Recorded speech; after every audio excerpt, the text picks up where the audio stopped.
दिल्ली सचिवालय में क्या सीक्रेट छिपा है? क्या सचिवालय में कुछ ऐसा राज है जिसके बाहर आने से आम आदमी पार्टी की मुसीबत बढ़ सकती है? यह सवाल इसलिए क्योंकि दिल्ली में बीजेपी की जीत के बाद ही दिल्ली की सुरक्षा कड़ी कर दी गई। आदेश दिया गया कि दिल्ली सचिवालय से कोई भी फाइल बाहर ना निकलने पाए, किसी भी तरह का डेटा डिलीट ना हो पाए। तो क्या इन फाइलों में कुछ ऐसा है जो आम आदमी पार्टी को और खास करके केजरीवाल को मुसीबतों में डाल सकता है?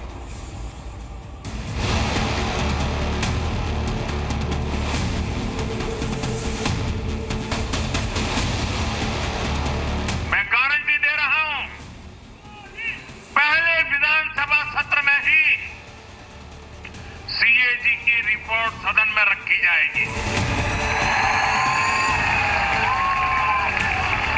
भ्रष्टाचार के हर तार की जांच होगी और जिसने भी लूटा है उसको लौटाना पड़ेगा। ये भी मोदी की गारंटी है। दिल्ली सचिवालय में आखिर क्या सीक्रेट छिपा है? किस फाइल से बढ़ने वाली है केजरीवाल की मुसीबत?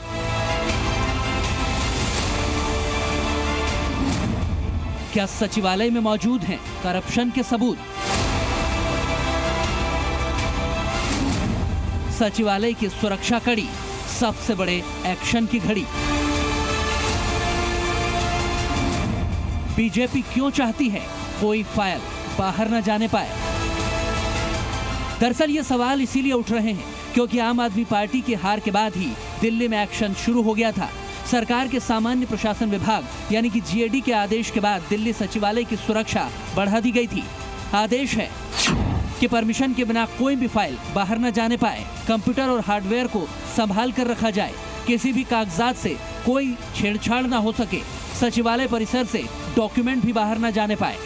दिल्ली में सत्ता परिवर्तन के बाद इस आदेश के मायने क्या हैं, अब जरा उसे भी समझ लीजिए।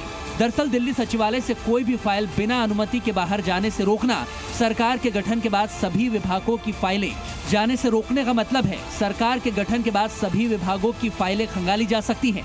किन किन विभागों में करप्शन का खेल हुआ, इसकी जांच कराई जा सकती है।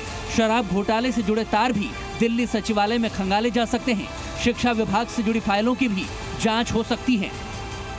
चुनावी नतीजे आने से पहले ही एक ऑर्डर किया गया कि कोई भी दिल्ली सचिवालय के अंदर रखी फाइल, दस्तावेज या फिर कंप्यूटर डिवाइस अपने साथ नहीं ले जा सकता और इस बात के लिए हर एचओडी के लिए को एक लेटर लिखा गया, जिसके बाद दिल्ली सचिवालय के अंदर सिक्योरिटी बेहद टाइट है।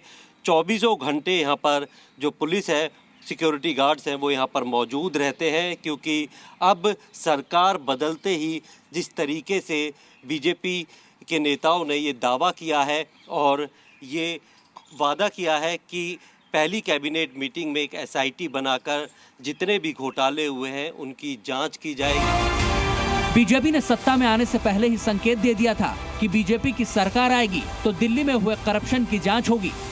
एसआईटी का गठन होगा और वो सारे काम होंगे जो भी उसमें कल्प्रिट होंगे, मगर इनके साथ साथ हमें बहुत सारे डेवलपमेंट के काम करने हैं। तो बहुत सारे काम करने हैं जो हमने सारी बातें कही, सारी बातें पूरे करेंगे।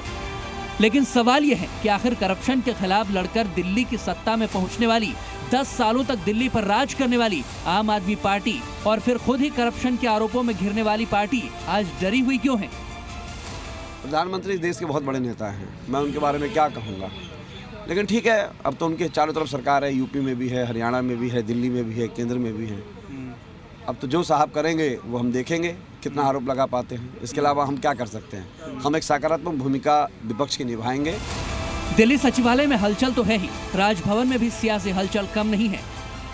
पहले मुख्यमंत्री आतिशी ने उपराज्यपाल से मिलकर अपना इस्तीफा सौंपा, तो उसके बाद दिल्ली सीएम की रेस में सबसे आगे चल रहे परवेश वर्मा तमाम अटकलों के बीच उपराज्यपाल के आवास पर पहुंच गए।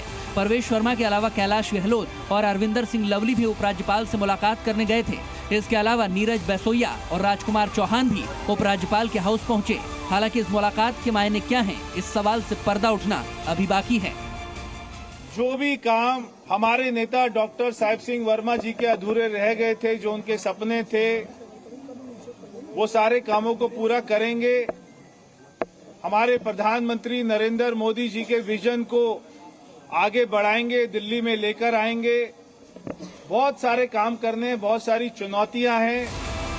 हालांकि दूसरे राज्यों में नई सरकार के गठन तक पुरानी सरकार के चहेते अफसर ही पदों पर बने रहते हैं, लेकिन दिल्ली की बात अलग है। यहाँ अफसर सीएम नहीं बल्कि एलजी के निर्देश पर काम करते हैं, लिहाजा आदेश में राजनीति देखी जा रही है। नीरज गौड़ के साथ ब्यूरो रिपोर्ट, जी मीडिया, दिल्ली।